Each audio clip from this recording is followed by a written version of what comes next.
Alhamdulillahirrahmanirrahim. Kami sampaikan terima kasih untuk Pak Fadila Siddiq sebagai pemateri utama, penulis buku Mengklasifikasi Non-Muslim. Sebelum kita lanjut ke sesi selanjutnya, kami mohon beri applause yang meriah untuk Bapak Fadila Siddiq.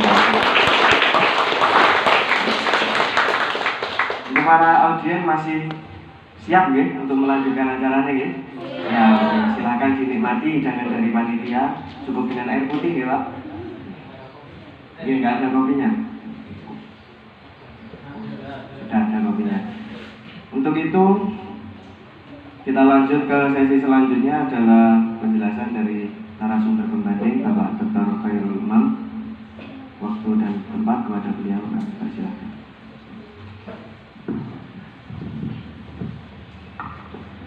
Bismillahirrahmanirrahim. Assalamualaikum warahmatullahi wabarakatuh. Bismillah, alhamdulillah, la haula wa la quwata illa billah. Wassalatu wassalamu ala rasulillah sayyidina Muhammad ibn Abdillah wa ala alihi wa ashabihi wa man tabi'ahu wa wala. Rabbi shrah li sadri wa yassir li amri wahlul 'uqdatam min lisani yafqahu qawli. Amma ba'd. Yang saya hormati Romo Yai pengasuh Pondok Pesantren Sumber Sari, yang saya hormati jajaran rektorat, dekanat, dan juga ketua program studi serta seluruh sivitas akademika YAIFA Sumber Sari, serta yang saya hormati pula Bapak penulis buku tentang mengklasifikasi non-muslim, mengurai makna ahlil kitab melalui kajian fikih, sejarah kenabian, dan tafsir. Serta yang saya banggakan adik-adik, saya minta adik-adik saja ya, ya lebih akrab gitu. Adik mahasiswa YAIFA yang alhamdulillah selalu semangat untuk menimba ilmu, memperkaya pengetahuan. Mudah-mudahan apa yang kita lakukan hari ini membawa berkah untuk kita semua, amin.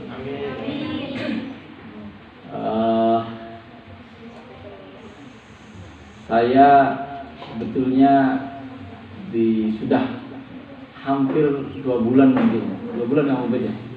Ketika Kang Ubed meminta saya, Pak Ubed ya, Pak Ubed, Pak dosen dipanggil Pak Ubed ya. Dan Kang, kalau saya orang Jawa Barat biasa manggil orang yang ini teman akrab itu kan. Pak Ubed ini meminta saya untuk membedah buku katanya. Lalu saya tanya apa bukunya. Lalu dikirimlah gambar buku ini serta judulnya. Saya kaget, kenapa kok saya dipilih untuk membedah buku itu? Pemahaman saya berbicara tentang non-muslim, kajian tafsir terutama ini ya. Ini kan harus orang-orang tafsir ya, minimal pernah kuliah di IAP. Nah, saya ini kan sekolahnya di SMA, lalu kuliah di jurusan perbankan, satunya muamalah ya, muamalah Islam di Bandung itu. S2-nya jurusan perbandingan agama. Nah, jadi nggak ada tafsir-tafsirnya. Makanya saya bingung kenapa kamu minta ini. Ya enggak apa-apa, pokoknya jenengan dianggap apa namanya, ya dianggap bisa meramaikan saja. Nah, kalau judulnya meramaikan, mungkin saya bisa ramai lah kalau misalnya ramai-ramaian gitu ya. Karena saya orang Jawa Barat, rumah saya di Indramayu dekat Pantura, suara saya agak kencang, beda dengan beliau ini. karakter orang agraris ya. Biasanya anginnya sepoi-sepoi, suaranya pelan. Katanya dari tadi itu kan suaranya pelan sekali. Mungkin agak kontras dengan suara saya. Nah, saya orang pantai, biasa teriak-teriak kalau manggil teman itu. Nah, seperti itu. Karena tadi Pak moderator juga minta, Pak, karena ini santri harus lebih banyak guyonnya gitu. Nah, tadi beliau ini kan sangat serius sekali, dan kalau bahasanya siapa ya? Helmi Yahya itu isinya daging semua isinya ini. Nggak ketawa karena mungkin jarang lihat medsos ya. Atau tiap hari malah santri ngeliatin medsos, mas santri ini. Kalau beliau isinya daging semua, kalau saya apa ya? Ya mungkin kulit-kulit lah, sambil sayap-sayap dikit gitu. Jadi saya jangan dibandingkan, maka nggak layak saya disebut pembanding. Ya, saya yang meramaikan saja. Baik, saya sebetulnya bawa PowerPoint. Biasa kalau ngajar di kampus itu kan bawa PowerPoint. Sebetulnya pakai PowerPoint itu bukan ingin menunjukkan kehebatan, tidak. Ya, kata Rocky Gerung itu PowerPoint itu kalau orang ngajar atau menjelaskan pakai PowerPoint, overnya tidak ada, poinnya hilang. Jadi nggak ada yang didapatkan. Hanya karena saya sempat ngetik dan ada di flashdisk, saya coba lihat apa yang sudah saya tulis dan saya baca. Buku ini sudah saya baca kurang lebih 2 kali ya, atau 1,5 kali lah gitu, seperti itu. 1 kali waktu Kang Ubed kirim buku itu, lalu karena kesibukan di kampus dan lain sebagainya, saya baca lagi kemarin. Dan betul isinya memang daging semua menurut saya. Meskipun buku ini sangat tipis gitu ya, tapi jujur saya menyebut buku ini penjelasannya sangat runtut. Penjelasannya sangat runtut. Jadi ngomongin soal ahlul kitab, yang biasa kita pahami ahlul kitab itu kita konotasikan sebagai non muslim, orang-orang di luar Islam. Ini kan hampir pemahaman mayoritas ya, pemahaman kita semua gitu. Bagi orang-orang yang tidak bergerak di dunia atau keilmuan tafsir, saya kira hampir sama semuanya menyebutkan seperti itu. Bahkan mungkin yang kuliah di tafsir hadis atau ilmu Al-Quran tafsir juga masih menganggap seperti itu. Dan ujung-ujungnya apa? Ujung-ujungnya adalah makna daripada ahlul kitab adalah non-muslim. Kalau non-muslim bukan Islam. Kalau bukan Islam, bukan bagian dari kita. Sementara kita pemegang kebenaran, yang lain tidak berhak untuk memegang kebenaran. Muncul akhirnya stigma kepada orang lain atau agama lain yang berbeda dengan kita. Dan ini biasanya kalau sudah muncul stigma, yang lahir dari orang yang distigmakan itu adalah sesuatu yang buruk biasanya. Mau jadi pemimpin, mau jadi gubernur, wah itu non-muslim. Itu bukan bagian dari kita, bukan pemegang kebenaran, nggak usah dipilih. Dan ini dilakukan oleh para politisi kita, memanfaatkan pandangan-pandangan keagamaan yang stereotip ini atau klasifikasi yang stereotip ini untuk kepentingan politik, untuk kepentingan yang sifatnya duniawi. Padahal memanfaatkan Al-Quran untuk kepentingan duniawi itu kan murah sekali ya. Makanya jangan, kata Allah itu kan, jangan kau jual agamaku dengan harga yang murah gitu. Ya ini untuk urusan-urusan yang sesaat kan, politik. Dan nggak usah.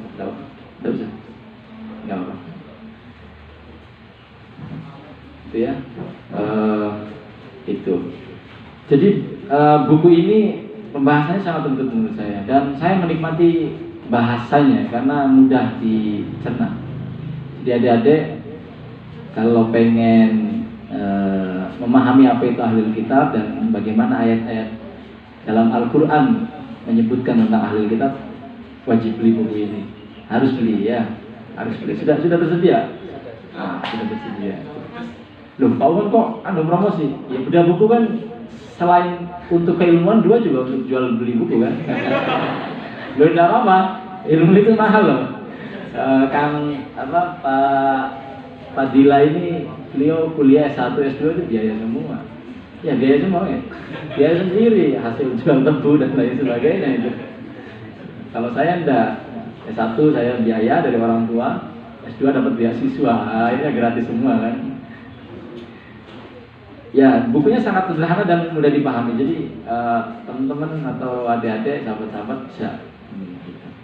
Yang ketiga, saya sangat mengapresiasi buku ini karena referensi atau kutipan-kutipan dari buku ini sangat kaya dan bersumber langsung dari buku buku babonnya gitu ya.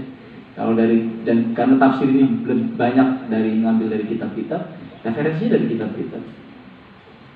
Ya, tidak semua bisa baca kitab kan. Apalagi saya yang jurusannya SMA dulu itu. Nggak bisa baca kitab, tapi beliau mampu menguatkan argumentasinya diambil dari referensi-referensi yang saya kira sangat kredibel. Selain juga pilihan-pilihan dalil-dalilnya itu disusun secara runtut sesuai dengan pembahasan. Nah, apresiasi berikutnya terkait dengan buku ini adalah saya melihat keberanian beliau untuk mengangkat tema ini, tema tentang ahlul kitab yang sejak tadi saya di awal saya berbicara bahwa berbicara tentang ahlul kitab ini sangat-sangat sensitif, sangat-sangat sensitif.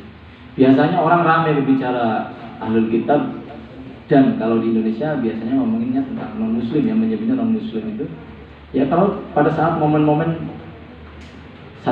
pilkada biasanya ya, kalau calonnya itu misalnya dari keluarganya ada yang dari non-muslim, maka akan jadi jualan politik. Jangan pilih itu karena keluarganya muslim, apalagi sih calonnya itu adalah non-muslim. Yang kedua, ngomongin ahli kitab itu atau non-muslim itu biasanya ramai ketika ada kelompok-kelompok dalam Islam sendiri yang cara pandangnya itu sangat eksklusif gitu ya. Cara pandangnya sangat eksklusif. Cara pandang eksklusif ini kan cara pandang yang diawali dari cara pandang yang konservatif. Cara pandang konservatif itu kurang lebih hanya mengandalkan teks-teks saja. Jadi cara pandangnya tekstualis, dia tidak pernah menggali secara konteks. Jadi ayatnya dibaca, lalu kemudian langsung diterjemahkan. Tidak melihat atau membandingkan dengan berbagai macam tafsir dan lain sebagainya. Tafsir yang berbeda-beda misalnya. Nah, kelompok-kelompok yang eksklusif seperti ini, eksklusif itu artinya kelompok yang memiliki pandangan kelompoknya sajalah yang pemilik kebenaran dan yang paling benar. Kelompok di luar dirinya adalah salah. Sebetulnya sebagai penguat keyakinan, hal itu sah-sah saja. Karena kita juga harus meyakini bahwa Islam adalah agama yang paling benar. Akan tetapi kita tidak cukup untuk mengklaim diri kita itu yang paling benar. Kita juga harus memberi ruang kepada kelompok lain yang juga punya cara pandang yang berbeda meyakini kebenarannya. Ya. Maka selain ada eksklusif, lawannya itu adalah inklusif. Jadi kalau inklusif itu dia meyakini bahwa dirinya benar, keyakinannya paling benar, pandangannya paling benar, tetapi menghargai orang lain yang berbeda dari pandangannya. Nah, ini sudah eksklusif. Artinya sudah bisa membuka ruang pada pihak lain untuk menghargai kebenarannya. Di atas itu ada pluralis, ya, pluralisme biasanya ya. Kalau sudah pluralisme itu tidak hanya memberikan ruang pada pihak lain untuk meyakini kebenarannya, tetapi kita juga berempati kepada pihak yang lain, kita juga bisa belajar kepada yang lain. Dengan begitu, maka inna khalaqnakum min dzakarin wa unsa wa ja'alnakum syu'uban wa qabaila lita'arafu. Jadi ketika Allah menciptakan kalian semua dari jenis laki-laki dan perempuan dan dari suku-suku dan bangsa-bangsa, untuk apa? Untuk lita'arufu, saling memahami. Nah, mungkin pluralisme ini sudah melampaui inklusivisme. Dia tidak hanya memberikan penghargaan kepada yang lain, tapi juga bisa belajar dan saling belajar antara satu dengan yang lain. Makanya saya kira kajian-kajian yang ditulis oleh Kang atau Pak Sidik ini sangat penting sekali untuk kita. Makanya saya di awal aneh sekali ya, judul buku ini tentang ahlul kitab dan penjelasannya daging semua menurut saya, dan sesuatu yang mungkin bagi sebagian kalangan, terutama saya pernah beberapa kali pesantren membahas tentang ahlul kitab, tentang non-muslim itu dalam cara pandang yang stereotip, cara pandang yang stigmanya cenderung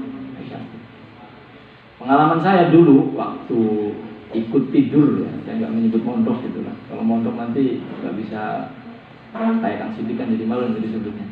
Hanya numpang tidur di pondok pesantren di Babakan, salah satu pondok pesantren Babakan Cirebon itu. Paling seneng itu apa? Itu kalau tanggal 25 Desember, hari apa itu? Nah, hari Natal ya. Kalau sudah hari Natal, saya dan teman-teman itu paling seneng. Kenapa senang? Pertama, karena hari Natal itu hari libur pasti. Ya, betul nggak kalau hari Natal itu? Coba dicek tanggalnya apa? Warnanya apa? Nah, merah. Kalau sudah merah berarti ngaji, libur, lalu kita bisa keluar. Nah, kalau orang-orang yang punya uang keluarnya itu kan ke mall, belanja, jalan-jalan. Kalau kita kemana? Kita itu ke gereja. Jalan-jalannya ke gereja. Pak Umar sudah pluralis dong dari pesantren. Enggak, ke gereja itu ngapain? Nyari sendal yang bagus. Nyuri sendal. Jadi tidak hanya menganggap bahwa non-muslim itu disebut kafir, disebut berbeda keyakinan dan punya keyakinan yang salah, tetapi barang-barang miliknya juga boleh kita curi. Saya nggak tahu ya di Kediri ya sudah seperti itu atau enggak. Saya kira beda mungkin ya. Budaya di Matraman ini. Matraman ini kan tingkat budayanya itu kan mampu menyatukan elemen-elemen atau agama-agama yang berbeda itu dengan harmoni gitu ya. Kediri, Nganjuk, Gunung Agung, Blitar gitu. Kalau di sana masih seperti itu zaman saya ya.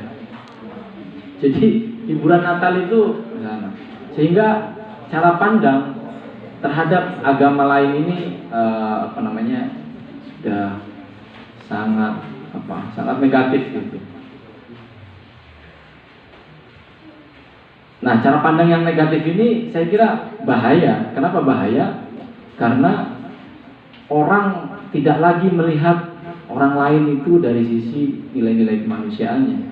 Karena dia sudah menggantikan identitas kemanusiaan itu dengan identitas lain yang eksklusif tadi.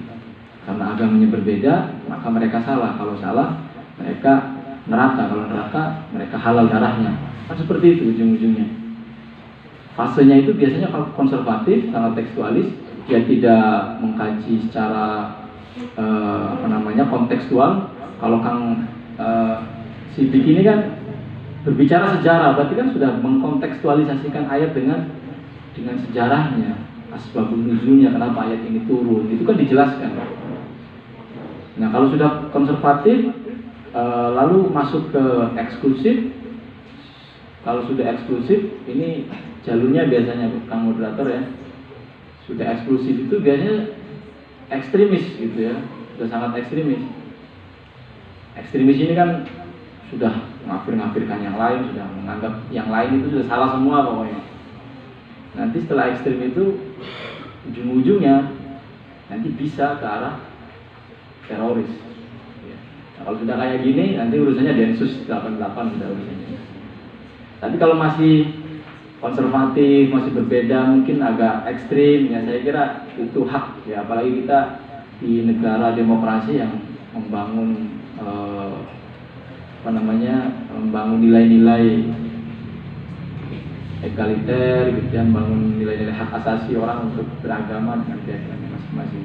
Itu masih artinya jangan terlalu takut lah, lagi dikit-dikit kaget lihat ada orang yang nyala-nyalain di medsos dan lain sebagainya. Sebenarnya dari dulu juga sudah banyak fenomena seperti itu, tetapi rame karena ada media sosial gitu ya. Nah, bagaimana cara mengcounter itu? Saya kira buku ini adalah cara untuk mengcounter itu. Buku ini mengajarkan kepada kita untuk melihat bahwa selama ini cara pandang kita terhadap satu diksi, satu tema tentang ahlul kitab, tentang non-muslim ini kan terlalu digeneralisasi ya. Anda kalau sudah ngomong Yahudi pasti isinya selalu ingat ayat walang tardo angkal yahud walang nasoro hatta kata. Jadi orang Yahudi itu gak pernah ridho. Karena kita benci orang Yahudi, Yahudi akhirnya dekatnya dengan siapa? Dengan Amerika. Padahal orang Yahudi itu kok cerdas-cerdas. Orang Yahudi itu, Anda tahu ini benar atau enggak ya? Saya Coba nanti bisa diklarifikasi. Orang Yahudi itu kalau sedang hamil, dia ibu-ibunya itu harus belajar matematika, belajar ilmu matematika, ilmu logika, biar anaknya cerdas. Ya, karena dia tidak mau belajar dari kecerdasan orang-orang agama lain yang sebetulnya Al-Quran mengajarkan perbedaan-perbedaan itu adalah untuk kita saling memahami dan belajar. Akhirnya kita tidak pernah belajar, diambil oleh Amerika yang maju secara teknologi, ya, secara teknologi. Kalau secara akhlak kita mungkin masih bisa mengklaim kita lebih maju. Tapi kan tentu saja teknologinya kan kita kalah dari mereka, gitu ya. Ya, seperti itu teman-teman. Selain itu, selain apresiasi terhadap buku, saya kira sangat penting kehadiran buku ini. Yang pertama, tentu saja di tengah-tengah Indonesia yang plural, ya, Bhinneka Tunggal Ika, banyak agama-agama yang berbeda-beda, bahkan ada aliran-aliran kepercayaan yang berbeda. Saya kira buku ini mengajarkan kepada kita untuk memahami sesuatu harus tahu sejarahnya. Jangan hanya mengambil sepotong-sepotong ayat, sepotong-sepotong dalil atau informasi-informasi yang sepotong-potong. Nanti akhirnya juga sepotong-potong. Harus lengkap. Dan referensi yang ada dalam buku ini sangat kuat. Nah, kenapa ini penting? Karena sebagian saudara-saudara kita masih nyebut saudara karena mereka juga beriman kepada Allah, beriman kepada Kanjeng Nabi.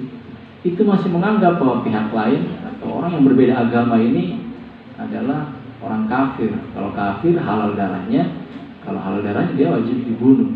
Maka terorisme itu banyak juga menyisir orang-orang kafir, orang-orang non-muslim ini.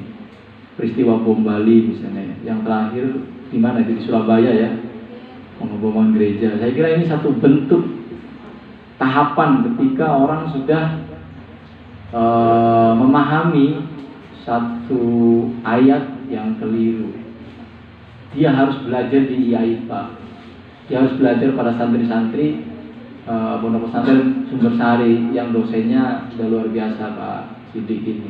Itu belajar bagaimana memahami siapa itu ahlul kitab, siapa itu non muslim. Nah, karena ada klasifikasinya kata Pak Sidik ini, ada ada tipe-tipenya, tidak bisa digeneralisir. Nah, teman-teman, dalam dunia filsafat yang namanya teks itu, dia itu terlepas dari pengarangnya, ya.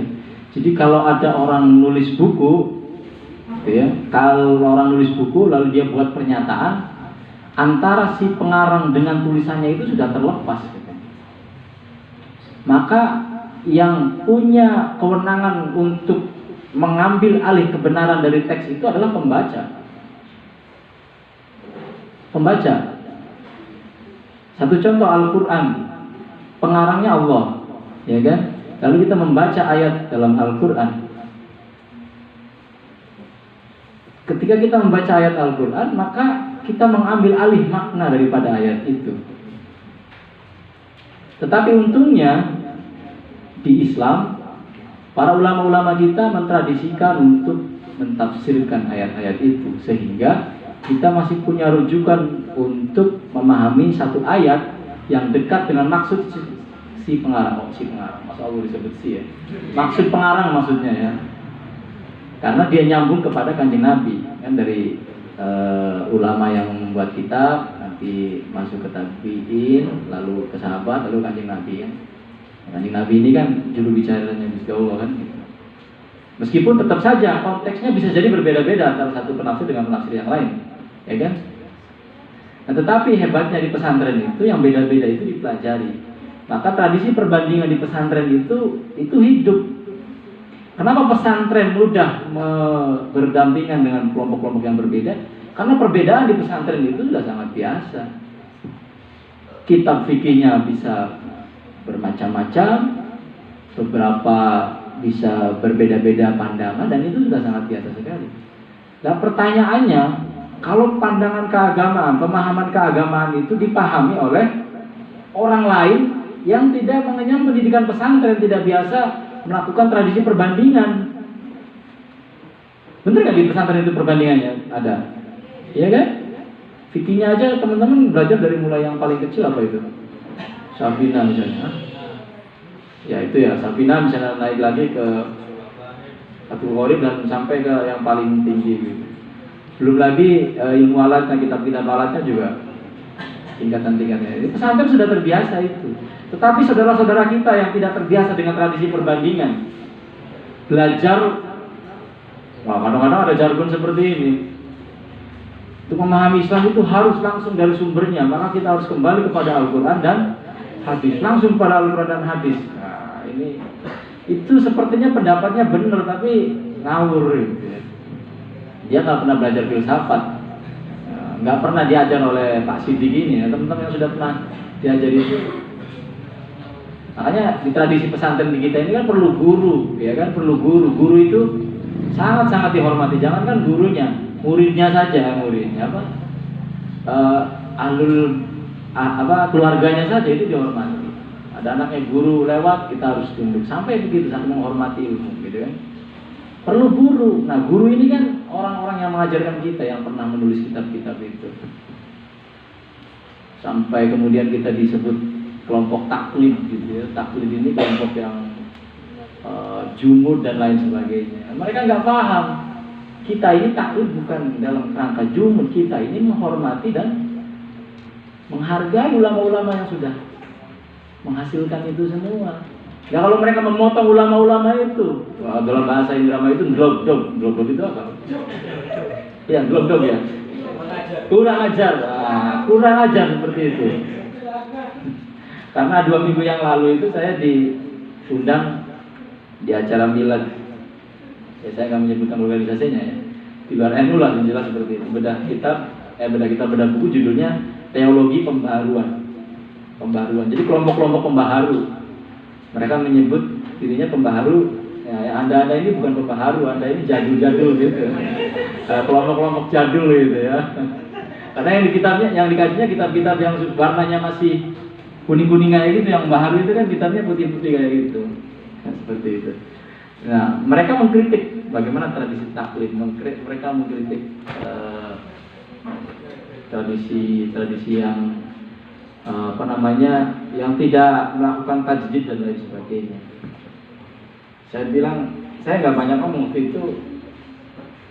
Saya kasih contoh. Ada dulu zaman kita, mungkin sekarang masih ya. Saya mematahkan argumentasi teman-teman yang sok-sokan ingin kembali ke Al-Quran dan hadis langsung itu. Dulu zaman kita, saya kecil, mungkin sekarang juga masih. Kalau ada anak nangis itu, nangis gak berhenti-berhenti, biasanya dimintakan air ya, sama orang yang pintar gitu ya. Namanya ya, dimintakan air terus diminum. Atau saya pernah mondok di Jombang itu nggak betah, lalu ibu saya itu minta air terus tadi supaya betah gitu. Betah mau? Ya tentunya enggak. Tapi ya mungkin akhirnya betah. Ya biasanya kan obat kan nggak bisa langsung sembuh. Kalau obat langsung sembuh laris nanti obat itu. Biasanya kan bertahap dulu. Dan itu kan diyakini oleh orang-orang kita. Tapi oleh sebagian saudara kita itu dianggap bid'ah, nggak ada ajarannya dalam Al-Quran itu. Ya, orang sakit jadi obat, cari obat dan lain sebagainya. Tapi ternyata penelitian terbaru, penelitian itu menggunakan alat-alat modern yang mereka agung-agungkan ya. Modern itu kan kelompok biasanya kelompok melakukan penelitian, dilihat air yang diteliti dari keluarga yang yang baik, harmonis itu dia memiliki partikel-partikel yang indah dilihat secara mikroskop. Jadi diperbesar itu indah. Sementara air yang dari keluarga yang kurang harmonis, suka bertengkar dan lain sebagainya, itu jelek airnya. Dari situ dia kemudian menyimpulkan bahwa air itu ibarat pita, yaitu mampu merekam. Mampu merekam. Jadi apa yang dilakukan oleh orang tua kita yang konon dianggap ini tidak ada dalil, tidak ada rujukannya dan dianggap mengada-ngada, di hari kemudian ini bisa dijelaskan secara ilmiah bahwa air itu merekam gitu ya. Makanya di tradisi toriko, ya kan, orang banyak ngumpulin air, istighosahan, air ya seperti itu ya. Tahlilan, akuannya dibuka gitu. Teman-teman akuannya dibuka nggak? Ini nggak dibuka ini. Padahal beliau ini kan sedang habis itu sisanya kan diminum kan biasanya ya. itu barokahnya. Nah, seperti itu. Nah, banyak kelompok-kelompok kayak gitu yang cara pandangnya sangat-sangat sepihak, sangat konservatif gitu ya, tidak mau melakukan perbandingan. Maka tradisi dengan hadirnya buku seperti ini saya kira sangat-sangat penting gitu ya. Kita diajarkan untuk mengkaji satu tema itu dengan berbagai macam perspektif. Dari macam perspektif. Jadi orang semakin banyak perspektif, dia akan semakin bijak. Bijak itu jadinya tidak tegas, Pak. Ya nggak perlu tegas, ngapain tegas-tegasan? Ujung-ujungnya tegas-tegas ini nyala-nyalain orang, ujung-ujungnya menyakiti orang dan lain sebagainya. Dan itu jadi keluar juga dari Islam. Makanya biasanya ulama-ulama kita disebut oportunis, biasanya kan kayak gitu ya. Bukan oportunis. Beliau-beliau ini harus menjadi penengah di antara pihak-pihak yang sedang bertarung misalnya dalam pilkada dan lain sebagainya. Harus ada yang masuk kelompok sana, harus ada yang masuk kelompok sini. Yang menang sana, yang ini masih ada ulama kita. Yang menang sini, ini masih itulah ulama. Dan itu saya kira secara epistemologi, secara keilmuan itu berangkat dari tradisi perbandingan yang hari ini sudah diawali oleh dosen kita luar biasa. Beliau menyebut saya ini senior, enggak. Mungkin senior secara kesempatan. Saya itu tidak pinter Kang Siddiq. Saya itu mungkin orang yang secara kebetulan aja ya bejo ya, apa ya orang bejo itu ya. Beruntung gitu. Saya itu ikut organisasi, nggak pernah minta jadi ketua, tiba-tiba dipilih jadi ketua. Gitu. Sekarang aja saya pengen jadi dosen biasa sebetulnya di IAIN. Selalu diminta oleh pimpinan ini itu dan lain sebagainya. Mungkin kayak gitu ya. Kalau pinternya enggak. Nah kalau beliau ini pinter, ya bukan kurang bejo, belum. Atau bejonya di ruang yang lain, saya kira itu ya. Ya kita kan saling mengisi lah satu sama lain. Makanya kalau mau mengisinya begini, saya angkat tangan. Karena satu keilmuan saya juga tidak ditafsir, suruh baca satu ayat aja nanti agak salah-salah nanti malah merusak nanti. Karena di kamera juga ini kalau viral bahaya. Saya ngomong ke kajian saya aja tentang sosiologi, tentang antropologi, yang gitu-gitu aja ya. Ini penting. Kenapa ini penting? Ya tadi karena sebagian saudara kita yang tidak mengenyam dunia pesantren, cara pandangnya mungkin agak linear, agak konservatif. Maka saran saya bahwa buku yang hebat ini pertama sering dibedah. Nah, kalau udah sering dibedah, selain ilmunya nyampe, tentu juga daya jualnya jadi semakin tinggi ya. Yang kedua, saya melihat buku ini di searching di Google ini belum muncul. Dan kalau sudah di Google belum muncul, tentu di Gramedia juga belum muncul. Saya kira buku ini layak hadir di sana. Ya, buku ini layak hadir di sana. Menurut saya layak hadir di sana. Ya tentu dengan penambahan yang tadi saya sudah ngomong, Kang Siddiq sendiri ngomong dengan saya. Mungkin ini terlalu tipis agak ditambah. Tapi menurut saya nggak perlu juga tebal-tebal, karena saya kira pasar itu kan punya pangsanya sendiri-sendiri ya. Saya itu pernah jualan online, jualan jam, sebetulnya dropship ya, pinjemin jual dari orang lain gitu. Saya jual 50.000 nggak laku-laku. Tapi ketika saya jual 150.000 itu cepat lakunya. Jadi ada orang yang menganggap bahwa misalnya yang mahal itu justru yang berkualitas, padahal harganya sama antara yang 50 dengan yang 150. Ini kan soal membaca psikologi konsumen saja. Dan saya kira mau tipis mau tebal, saya kira semua punya pangsanya masing-masing. Dan menurut saya nggak usah tebal-tebal, karena kalau tebal ongkos produksinya mahal, ya kan? Nah, kalau sudah mahal orang jadi malas beli juga. Nah kalau tipis ini kan pasti orang menganggapnya murah dan bisa masuk kalangan-kalangan bawah yang selama ini tadi itu bisa saja cara pandangnya masih sepihak, cara pandangnya masih keliru dalam membaca orang-orang di luar komunitas atau di luar Islam atau Muslim itu, ya. Nah seperti itu.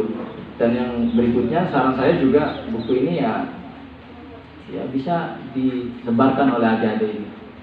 Mungkin sebagian agak terkaget-kaget. Ternyata Muslim seperti ini. Saya juga agak kaget, berani sekali Pak Siddiq ini ngomong seperti ini di pondok pesantren lah ya.